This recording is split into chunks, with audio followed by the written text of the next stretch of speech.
اشرف الانبیاء خاتم النبیین سید المرسلین شفیع المذنبین سید الاولین والآخرین سیدنا وحبیبنا ومولانا محمد صلی اللہ علیہ وسلم عبدہ ورسولہ بالہدى ودین الحق ارسلہ اما بعد فاعوذ باللہ من الشیطان الرجیم بسم اللہ الرحمن الرحیم لا ينهاكم الله عن الذين لم يقاتلوكم في الدين ولم يخرجوكم من دياركم أن تبرؤوهم وتقسطوا إليهم إن الله يحب المقسطين إنما ينهاكم الله عن الذين قاتلوكم في الدين وأخرجوكم من دياركم وظاهروا على إخراجكم أن تولوهم ومن يتولهم فأولئك هم الظالمون آمنت بالله صدق الله العظيم ببركة إن الله ملائكته يصلون على النبي يا أيها الذين آمنوا صلوا عليه وسلموا تسليما اللهم صل على سيدنا ومولانا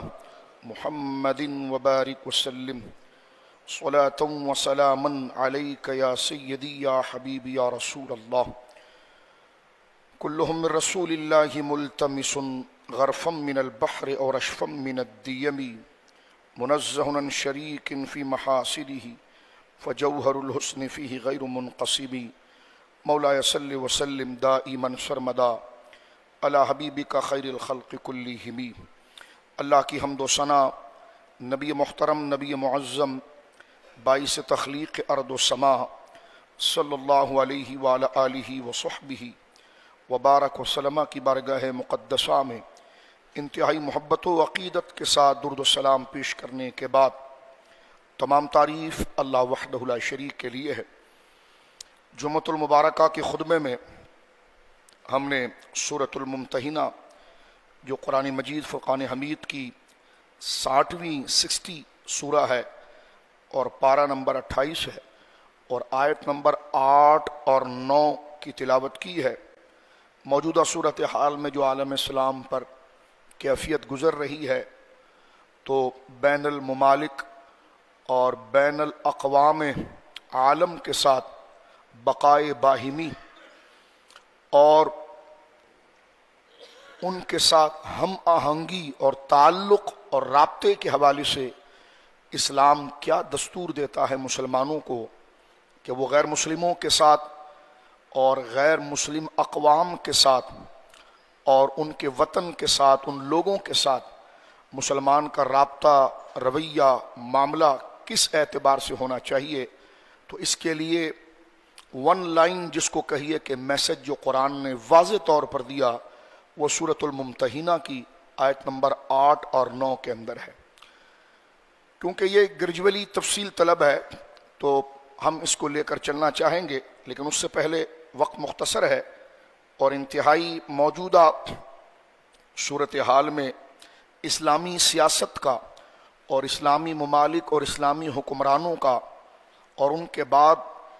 مسلمان ممالک میں رہنے والے غیر مسلم اور مسلمانوں کا درمیان میں رابطہ تعلق ایک دوسرے سے رکھ رکھاؤ کس درجے تک ہو سکتا ہے، اور اللہ رب العالمین جل وعلا وہ دستور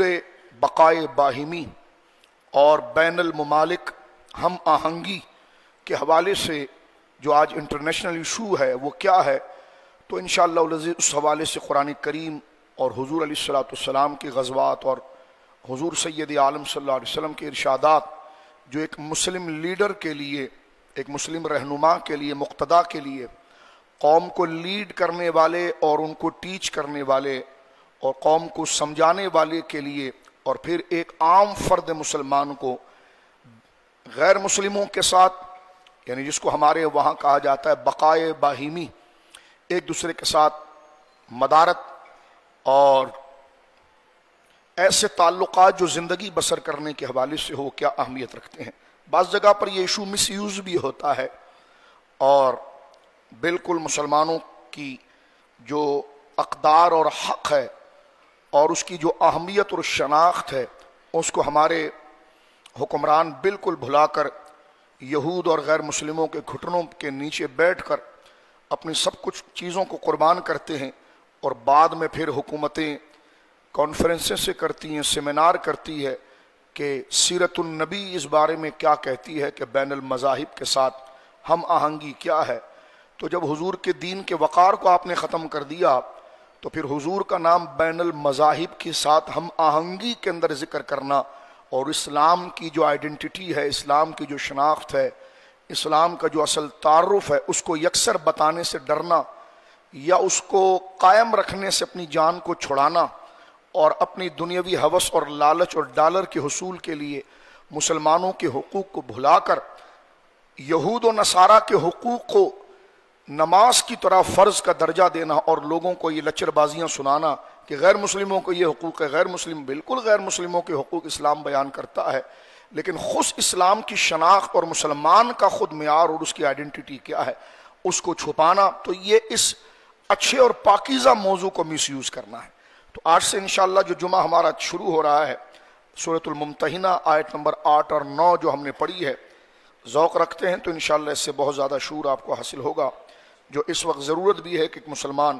سیاسی اعتبار سے جو اسلامی سیاست ہے،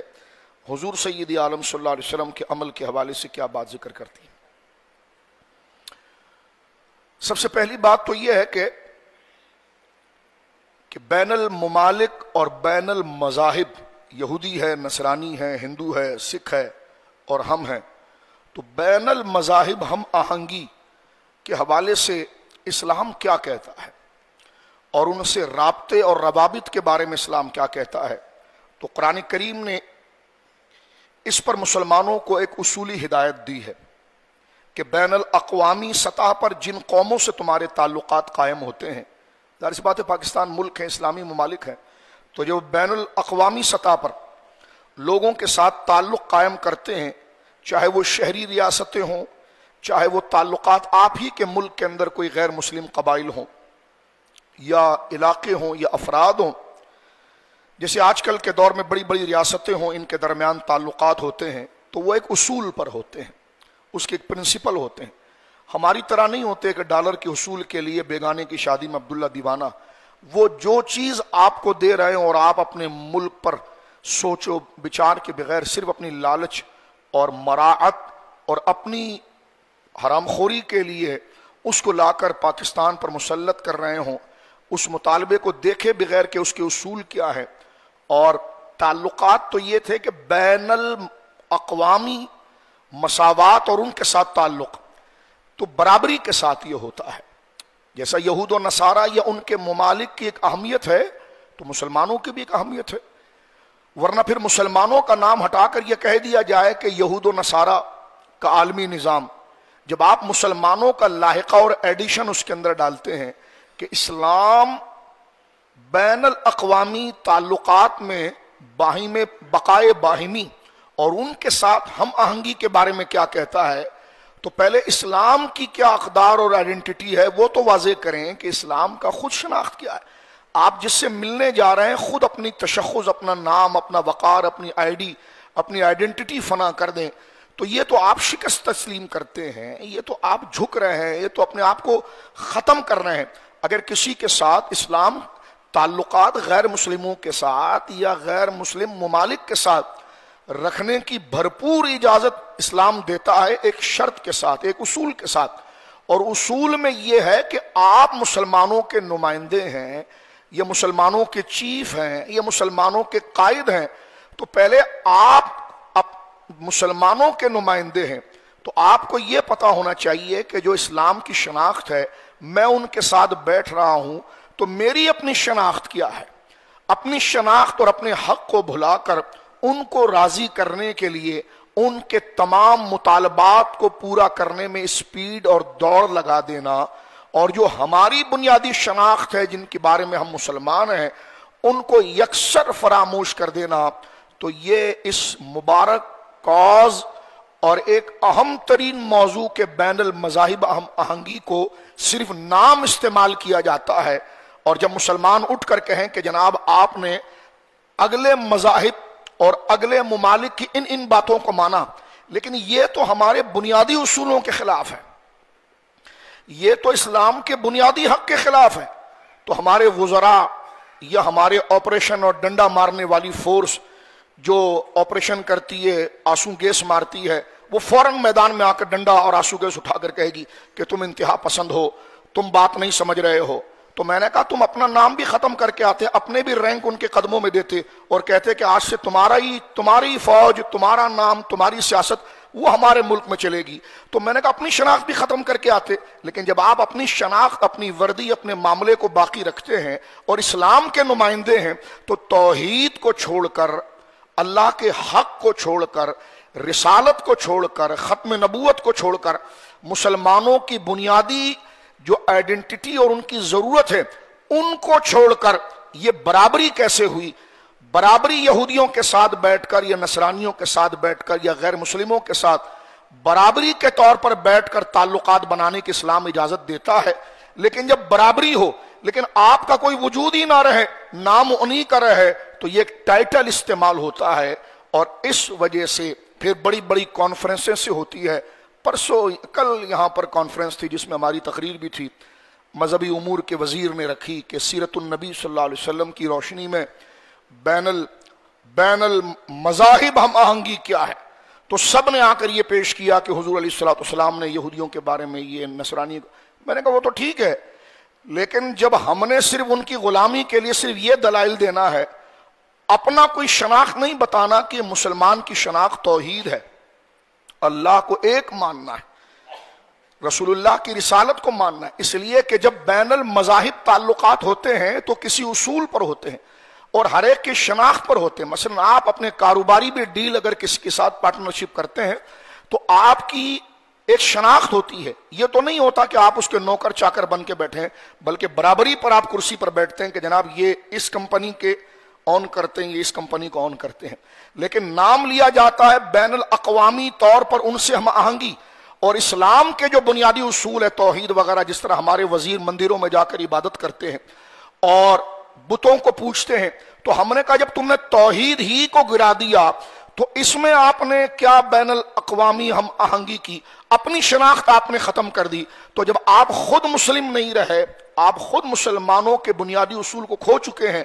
تو اس بین الاقوامی ڈائلاگ کے اندر ہمارا وجود کہاں تھا؟ اسلام کہاں تھا؟ جب آپ نے شرک کو ایکسپٹ کر لیا، ان کے پرنسپل کو ایکسپٹ کر لیا اور خود کے اصول کو آپ نے چھوڑ لیا، تو آپ تو انہی کا فرد بن گئے نا، آپ کا خود وجود کہاں رہا؟ تو یہ بات تو باقاعدہ بڑی پالش کر کے اور بڑے للچا کر، بڑے لجاجت کے ساتھ اور بڑی ایفیشنسی کے ساتھ ہمارے وہاں اسمبلیوں میں اور بڑے بڑے ہالوں میں کانفرنسیں ہوتی ہے کہ سیرت النبی صلی اللہ علیہ وسلم جو ہے وہ بین المذاہب ہم آہنگی کے بارے میں کیا کہتی ہے۔ اس کا ترجمہ یہ ہوتا ہے کہ یہودیوں کی چمچا گیری کرو، عیسائیوں کی چمچا گیری کرو، ہندوؤں کی چمچا گیری کرو۔ ہم نے کہا جو ان کا حق ہے وہ ان کو دیا جائے گا، جو اسلام دیتا ہے، لیکن ہم مسلم ہیں، ہماری شناخت کہاں کھڑی ہے، ہمارا تعارف کہاں کھڑا ہے؟ تو اس قرآن کیا کہتا ہے اس بارے میں آپ گھر جا کر اس کا مطالعہ بھی کریں گے۔ اور اس وقت یہ نوجوانوں کو شعور دینے کے لیے، کیونکہ یہ پہلی میری گفتگو ہے اور یہ پہلا لیکچر ہے، اس لیے میں نے تھوڑی سی تمہید عرض کی ہے،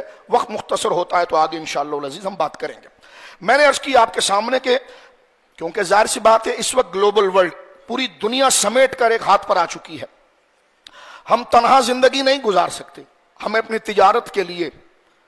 جس طرح کے حکومت کے بڑے بڑے وزراء کہتے ہیں نہیں ہم تنہا کیسے گزار سکتے ہیں زندگی، ہم یورپ سے رابطہ کیسے ختم کر سکتے؟ تو ہم نے کہا کب تم سے ہم نے کہا ہے کہ یورپ کے رابطہ ختم، ہم ان کے سفیر کو واپس کیسے بھیج سکتے ہیں؟ ہماری تو تجارت ختم ہو جائے گی، دنیا سے رابطہ ضروری ہے۔ میں نے کہا دیکھو یہ جو آپ پالش کر کے بات یک طرفہ کر رہے ہیں نا، تو یہ ہمیں بھی آتی ہے کہ یقیناً ایک مسلمان یا ایک مسلم ملک یا ایک شخص جو گلوبل ورلڈ میں تنہا زندگی نہیں گزار سکتا، اسے لوگوں سے تجارتی ریلیشن رکھنے پڑتے ہیں، باہمی ریلیشن رکھنے پڑتے ہیں۔ اتنی عقل تو بچوں کو بھی ہے، تو پڑھے لکھے دینداروں کو نہیں، ہمارے وہاں تو فقہ حدیث میں یہی ساری چیزیں پڑھائی جاتی ہے، لیکن ہم یہ کہتے ہیں کہ ہمارے کیونکہ جب بین المذاہب ڈائلاگ ہوتے ہیں تو کسی پرنسپل اور اصول پر ہوتے ہیں، وہ اصول ان کے مان لیے جائیں، اور جس اصول پر میری شناخت کھڑی ہے وہ خدا کی توحید ہے، وہ نبی کی عزت ہے، وہ میرا وطن ہے، تو ایسا کرو کہ جھنڈا ہمارا اتار کر انہی کا چڑھا دو۔ کہتے نہیں اتار سکتے، ہم تو پاکستان کو ریپریزنٹ کر رہے ہیں۔ تو میں نے کہا جب پاکستان کو آپ ریپریزنٹ کر رہے ہیں، اسلام کو ریپریزنٹ کر رہے ہیں، اور اس کے اصول کو آپ باقی نہ رکھ سکیں اور انہی کے اصول کو اپنے اوپر تھوپتے رہیں، تو آپ نے تو صرف بیج لگایا ہے، آپ کا وجود تو کچھ نہیں رہا۔ اسلام یہ کہتا ہے کہ غیر مسلموں کے ساتھ بین الاقوامی طور پر بقائے باہمی کی بات کی جائے گی، لیکن اپنے وجود کو باقی رکھتے ہوئے، اپنی شناخت کو باقی رکھتے ہوئے۔ اور اس کو آیت کریمہ آیت نمبر 8 اور 9 کے اندر بیان کیا۔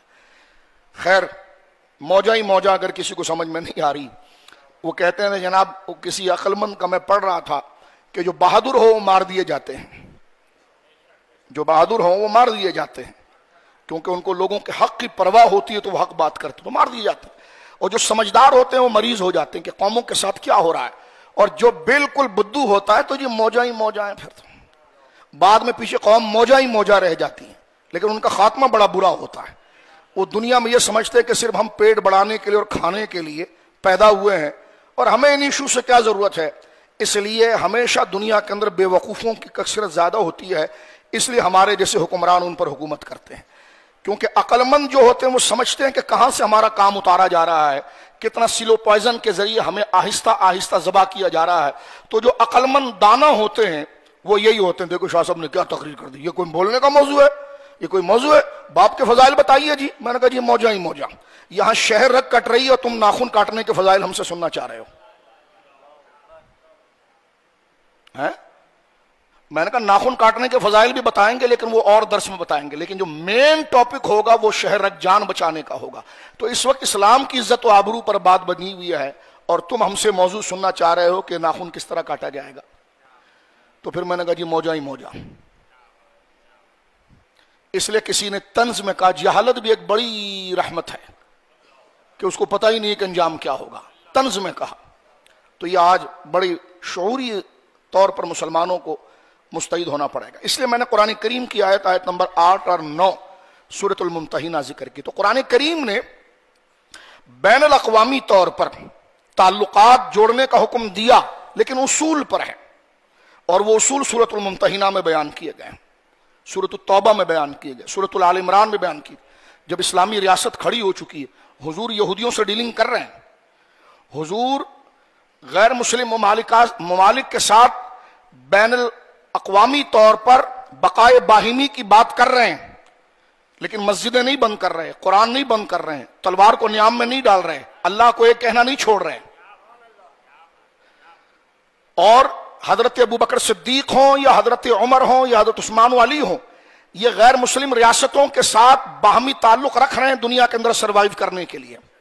فوجی رابطے بھی ہو رہے ہیں، قرض بھی لیے جا رہے ہیں، تجارتیں بھی ہو رہی ہیں، ان کے بھی وفود آ رہے ہیں، لیکن مسیلمہ کذاب کو چھوڑا نہیں جا رہا ہے، اس کو آستین میں پالا نہیں جا رہا ہے۔ اگر ورلڈ بینک یہ کہہ دے کہ ایک ارب ڈالر جب دیں گے جب تم قادیانیوں کو اڈاپٹ کرو اور تم گھٹنے گرا دو، تو یہ بین الاقوامی ہم آہنگی کیا ہوئی؟ آپ نے کیونکہ عقیدہ ختم نبوت یہ تو آپ کی شناخت تھی، آپ نے اپنے پرنسپل کو چھوڑ دیا اور غیر ضروری چیز کو آپ نے لے لیا، تو آپ کا تو وجود ضم ہو گیا، یا تو آپ ان میں چلے گئے یا ان میں چلے گئے، آپ کا خود تعارف نہیں رہا۔ تو ہم بار بار آواز اٹھا کر کل کی کانفرنس میں بھی یہ کہتے رہے کہ بین الاقوامی طور پر بقائے باہمی کی بات ہوگی، ہم آہنگی ہوگی، لیکن جب آپ کی خود آئیڈینٹی اور شناخت اور آپ کا اصول باقی رہے گا۔ اگر کافر یہ کہے کہ جناب ہمارے بتوں کو آپ سجدہ کیجئے تو ہم آہنگی ہوگی، نہیں ہوگی۔ ہمارا اصول ہے کہ خدا ایک ہے، کسی کا اور کے آگے سجدہ نہیں ہوتا۔ وہ کہے کہ جناب رسول کو چھوڑ کر آپ نبی پاک کا نام لینا چھوڑ دیں، یا جو نبی پاک صلی اللہ علیہ وسلم کی ختم نبوت کے ساتھ غداری کریں، ان کو آپ اپنا مسلمان بنانے کی کوشش کریں، اور ہم کہیں گے ٹھیک ہے اوکے سر، آپ ڈالر بھیجیے، ہم کرنے کے لیے تیار ہیں، قانون بدلیں گے۔ تو یہ نام پھر اس نام کی کانفرنس سے کرنا لوگوں کو بے وقوف بنانا ہے کہ سیرت النبی میں بین الاقوامی ہم آہنگی کی اہمیت، یہ صرف ٹائٹل ہے۔ جب تم نے سیرت النبی اور حضور کی بنیادی اصول کو گرا دیا ہے تو اب کون سے بقائے باہمی باقی رہی؟ تمہارا تو وجود ہی نہیں رہا، تو تم کس سے بقائے باہمی کر رہے ہو؟ تو ہم یہ رونا رو رہے ہیں۔ لیکن کتنی چالاکی کے ساتھ اس ٹائٹل کو اب اگر صحیح نوعیت اس کی بتائی جائے تو کہتے ہیں یہ انتہا پسند ہے. یعنی یوں ہو جائے کہ آپ ایک بلڈنگ کے اندر رہتے ہیں, 10 فلیٹ اس کے اندر ہے, ایک کمیٹی آپ نے بنا دی ہے, ٹھیک ہے, اور اگلا آپ کے گھر پر قبضہ کر کے بیٹھا ہوا ہے, تو آپ اس کمیٹی کے اندر 10ویں ممبر نہیں, 0 ہو گئے, آپ تو اس کی جیب میں چلے گئے. یہ ہمارے مذاکرات ہوتے ہیں بین الاقوامی طور پر کہ ہم ان کی جیب میں ہوتے ہیں, لیکن ٹائٹل ہمارا کیا چل رہا ہوتا ہے, جو اسلام کو ریپریزنٹ کر رہے ہیں, پاکستان کو ریپریزنٹ کر رہے ہیں, اور نام قرآن کا لیا جاتا ہے. اور جب اس کی صحیح صورت بیان کی جاتی ہے, اور جو صحیح صورت والے لوگ اسلام کی شناخت کو بچانے کے لیے جب وہ ان کے ووٹ چوری ہوتے ہیں, ان کے حق چوری ہوتے ہیں, تو وہ میدان عمل میں آ کر اسلام کے بنیادی شناخت کو بیان کرتے ہیں, تو یہ ان یہودیوں سے پیسہ لے کر ان پر آپریشن کرتے ہیں, ٹھیک ہے, اور کہتے ہیں یہ انتہا پسند ہے. یعنی اپنی شناخت مانگنا اور اپنی شناخت پر قائم رہنا, تو یہ تو ہمارا اسلامی حق ہے, جمہوری حق ہے, اس کو بھی تم ختم کر رہے ہو, اور پھر اس کو نام دیتے ہو کہ نہیں جناب یہ تو انتہا پسندی ہے, یہ تو معاملات ہیں. تو میں نے کہا اگر مسلمان ہو تو پھر اسلام میں اگلے اقوام کے ساتھ, مسلم کا غیر مسلم اقوام اور سلطنتوں کے ساتھ باہم ایک دوسرے کے ساتھ انسانی برتاؤ, تجارتی برتاؤ کے جو طریقے ہیں وہ کیا ہے, اس کو آپ ڈالر کی جھنکار میں نہیں سمجھیں گے. نبی پاک صلی اللہ علیہ وسلم نے جو مکمل نظام دیا ہے اور اس میں بہت وسعت ہے, کوئی تنگی نہیں ہے. شرط یہ ہے کہ تو کرپشن چھوڑ دے گا, اپنی ذات کو بھولے گا, تو اس عالم دنیا کے اندر جہاں کفر ہمارے سر پر ہے, تب بھی حضور کی سیرت میں اتنی فلیکسیبلٹی موجود ہے کہ مسلمان بڑے اچھے طریقے کے ساتھ غیر مسلموں کے ساتھ تجارت کر کے باہم رابطہ رکھتے ہوئے سروائیو کر سکتا ہے. لیکن ہمیں بالکل تنگ نظر بنا کر پیش کر دیا جاتا ہے کہ ان کے پاس کوئی نظام ہی نہیں ہے. میں صرف ایک ہی بات کرتا ہوں, آپ گھر جا کر کبھی سورۃ الممتحنہ کی آیت نمبر 8 اور 9 کا مطالعہ کریں. تو عرض کیا جس طرح کے تمہید کے اندر یہ تو میں نے وہ باتیں آپ کے سامنے کر دی جو اگلے جمعے پڑھنی تھی, لیکن اس حوالے سے تاکہ آپ کے اندر اشتیاق بڑھے کہ یہ انتہائی ضروری موضوع ہے جس کو ہم ٹی وی کی گویا کہ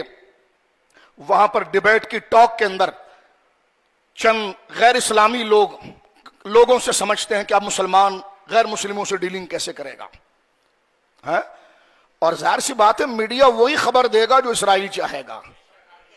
یہ بھول جائیے کہ آپ کا اپنا میڈیا ہو یا دیگر میڈیا ہو, یہ جتنی خبریں آ رہی ہیں ان کی مرضی کے بغیر نہیں آ رہی. اگر وہ آ رہی ہوتی ان کی مرضی کے خلاف تو آج یہ قائم ہی نہیں ہوتا. تو یہ شعور بھی آپ کو ذرا روشنی میں رکھنا ہے اور اس تناظر میں قرآن کا مطالعہ کرنا ہے. اللہم صلی علی محمد وبارک وسلم. بات کو سمیٹتے ہوئے صرف ایک بات عرض کرنا چاہ رہا ہوں. یہاں پر قرآن مجید فرقان حمید نے جو بات یہاں پر کی ہے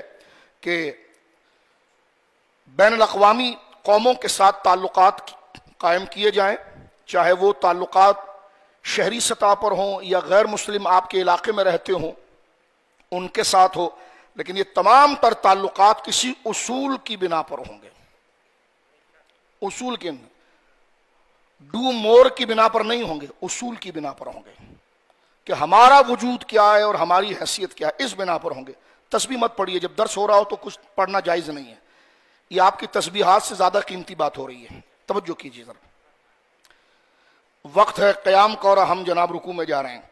تو سورہ ممتحنہ نے یہاں پر اس چیز کو بیان کیا, اور اس سورت میں اللہ رب العالمین نے بین الاقوامی یا بین الملکی تعلقات کے نقطہ نظر کو جو غیر مسلموں کے ساتھ ہے اس کو اللہ رب العالمین جل وعلا نے 2 قسموں میں بانٹا ہے. یعنی جن ممالک کے ساتھ آپ تعلقات کر رہے ہیں بین الممالک, اس کی 2 قسمیں قرآن نے کی ہیں.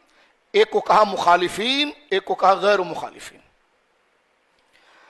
کیا ہے اس کے بارے میں تو قرآن دیکھیے, وقت کیونکہ ختم ہو گیا, میں صرف قرآن کی ترجمہ پڑھ دیتا ہوں. فرمایا لا ینہاکم اللہ عن الذین لم یقاتلوکم فی الدین, اللہ تمہیں ان سے تعلقات رکھنے میں منع نہیں کرتا. فلیکسیبلٹی دیکھیے آپ, مکمل اجازت قرآن دیتا ہے. یہ آیت نمبر 8 ہے, سورۃ الممتحنہ ہے, پارہ نمبر 28 ہے. گھر جا کر مطالعہ کرنا ہے اس کا, اور پھر جمعے میں تیاری کر کے آنا تو آگے کی بات کریں گے. کچھ آپ محنت کریں کچھ ہم کریں. آیت نمبر 60. اور یہ جو ٹھیے پر بیٹھ کر ادھر ادھر کی ہم جو گپے شپے مارتے ہیں نا, اور اپنی طرف سے یہ جھوٹے اینکروں کی بکواسیں 1-1 گھنٹہ سن کر ہم اسی کو سب کچھ سچ سمجھتے ہیں, وہ گندگی نکالیے، آؤ قرآن کو پڑھو اور پھر اپنے بچوں کو سمجھاؤ کہ سیاست کیسی ہوتی ہے اور اسلام کیا اس کا نظریہ بیان کرتا ہے۔ سمپل انداز میں جمعے کے اندر آپ سنیے، آج یہ پہلا جمعہ ہے، قرآن کریم ذکر کرتا لا ینہاکم اللہ عن الذین لم یقاتلوکم فی الدین، اللہ تمہیں ان لوگوں سے منع نہیں کرتا تعلقات رکھنے میں جو تم سے دین میں نہیں لڑتے، وَلَمْ يُخْرِجُوكُمْ مِنْ دِيَارِكُمْ، اور جنہوں نے تمہیں تمہارے گھروں سے نہیں نکالا، ایسے غیر مسلم جو تم سے دین میں نہیں لڑتے۔ یہاں تو قادیانیوں کو آپ کے سر پر بٹھایا جا رہا ہے، جو تمہارے دین میں تم سے نہیں لڑتے۔ یہاں 52 بل آپ کی قومی اسمبلی میں پاس ہو گئے اسلام کے خلاف، چاہے وہ ٹرانسجنڈر کا بل ہو یا دیگر بل ہو، FATF ہو، فلانا ہو، ڈھمکانا ہو۔ تو اب دیکھیں قرآن نے کیا اصول دیا ہے، فرمایا دوستی کرنی ہے لیکن قلبی نہیں کرنی، ظاہری مروت میں کرنی ہے۔ انسان ہے، انسان کے ساتھ گزارا کرتا ہے،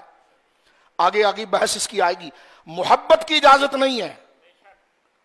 کہ شادی بیاہ شروع کر دو، کیونکہ جب مجھے آپ سے محبت ہوگی نا قلبی، تو پھر میں آپ کی ہر بات کو اپنی بات پر بڑھاؤں گا، ترجیح دوں گا، آپ سے رشتہ داری کروں گا، آپ کی تعظیم کروں گا، آپ کا ذکر ہر جگہ پر کروں گا، آپ کے مشورے کو اپنی ذات پر فوقیت دوں گا۔ اس سے اسلام نے روکا ہے، یہ موالات ہے۔ تو غیر مسلموں سے موالات جائز نہیں ہے، قلبی محبت جائز نہیں ہے۔ قلبی محبت سے مراد نہیں کہ ان کی گردنیں کاٹے، یہ ایک اصول ہے۔ اصول سے مراد یہ کہ ایسی محبت ان کے ساتھ نہیں کرنی ہے کہ تم دل میں ان کو ایسے بٹھا لو جیسے اللہ رسول نے اپنے بارے میں فرمایا ہے کہ ان کی بات کو پھر اپنے مشوروں کو نیچے کر کے ان کی بات کو اوپر دو، ان سے رشتہ داریاں شروع کر دو، ان کا ذکر ہر جگہ شروع کر دو، انہی کا حوالہ ہر جگہ دینا شروع کر دو۔ تو یہ ہے موالات، اس کو کہا جاتا ہے ترک موالات۔ ان سے قلبی محبت کو ترک کیا جائے گا، لیکن جو مدارت ہے، جو موانست ہے، دنیا گزارنے کے لیے جو ظاہری تعلقات ہے، نیکی کا برتاؤ ہے، ایک دوسرے کی جان کی حفاظت کرنی ہے، تجارت کے اندر گزارنے کے لیے بحیثیت انسان کے ایک دوسرے کو ظاہراً سپورٹ کرنا ہے، شریعت اس میں بہت کھل کر بات کرتی ہے کہ اس سب کی اجازت ہے، لیکن موالات کی اجازت نہیں ہے۔ یہ آگے قرآن کی آیت آئے گی۔ فرمایا اللہ رب العالمین نے لا ینہاکم اللہ عن الذین لم یقاتلوا فی الدین۔ حبیبیہ مسجد میں ہر موضوع پر بات ہوتی ہے، ہاں عقائد پر بھی بات ہوتی ہے، سیاسیات پر بھی ہوتی ہے۔ آپ پہلے جمعے میں آ کر کہتے کہ جناب میرے موضوع پر بات نہیں ہوئی ہے، میں نے کہا اس موضوع پر بھی بات ہوتی ہے، ضروری نہیں کہ آپ آئیے، آپ ہر موضوع پر جو قرآن ہوگا، جیسے حالات چلیں گے ویسے یہاں بمباری ہو رہی ہو اور آپ اپنے بنگلے پر کہیں گے جناب درود شریف کے فضائل پہ تقریر کر دے، تو ہم سے ایسی تقریریں نہیں ہوتی۔ اس کے لیے آپ پنجاب سے کسی کو بلوائیے، وہ تقریر کر دیں گے۔ ہم سے ایسی تقریریں نہیں ہوتی ہے کہ دنیا کہاں پر جا رہی ہے اور قوم کو شعور دینا ہے تو آپ جناب ان کو درود شریف کی فضیلت یا دیگر مقام کو بیان کرنا عظمت سے خالی نہیں، لیکن درود کا تقاضا حضور کی تعظیم ہے، اور جس وقت دین پر بنا ہے اس وقت حضور کے دین پر بات کرنا ہی سب سے بڑا درود ہے۔ فرمایا لا ینہاکم اللہ عن الذین لم یقاتلوکم فی الدین، اللہ تمہیں ان لوگوں سے رابطے تعلقات رکھنے سے منع نہیں کرتا جنہوں نے تمہارے دین میں تم سے لڑائی نہیں کی، وَلَمْ يُخْرِجُوكُم مِّن دِيَارِكُمْ، اور نہ تمہیں تمہارے گھروں سے نکالا، أَن تَبَرُّوهُمْ وَتُقْسِطُوا إِلَيْهِمْ، تو ان کے ساتھ احسان کرو اور انصاف سے برتاؤ کرو۔ تو انصاف سے جو برتاؤ ہے، یہ نہیں کہ یہ کلمہ پڑھ رہا ہے تو یہ سپر ہو گیا اور وہ کافر کو مارے۔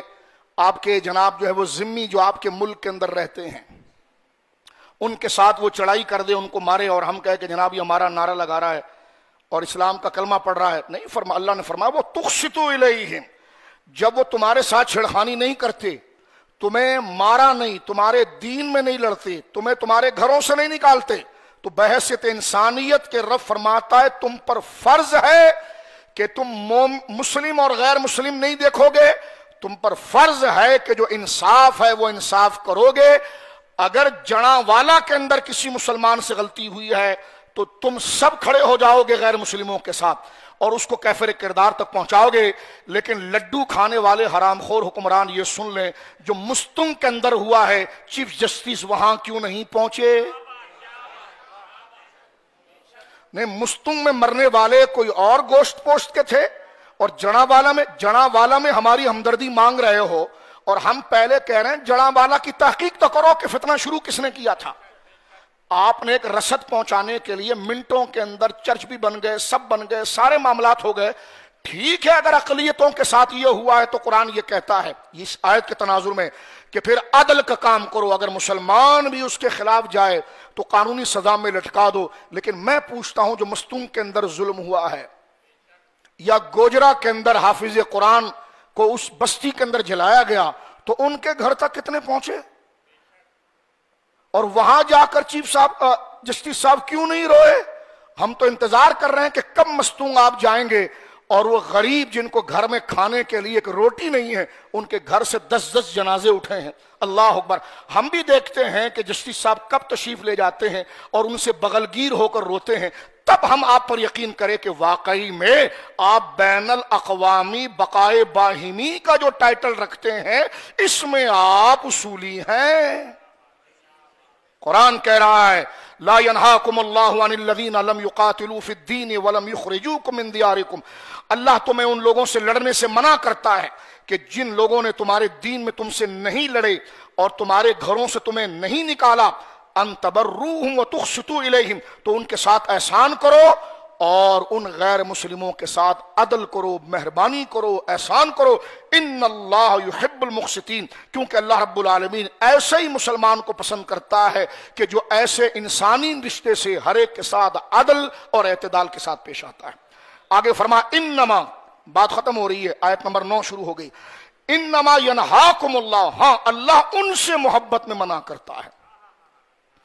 اللہ ان سے تعلق میں منع کرتا ہے۔ انما ینہاکم اللہ عن الذین قاتلوکم فی الدین، اللہ تمہیں انہی سے منع کرتا ہے جو تم سے دین میں لڑے،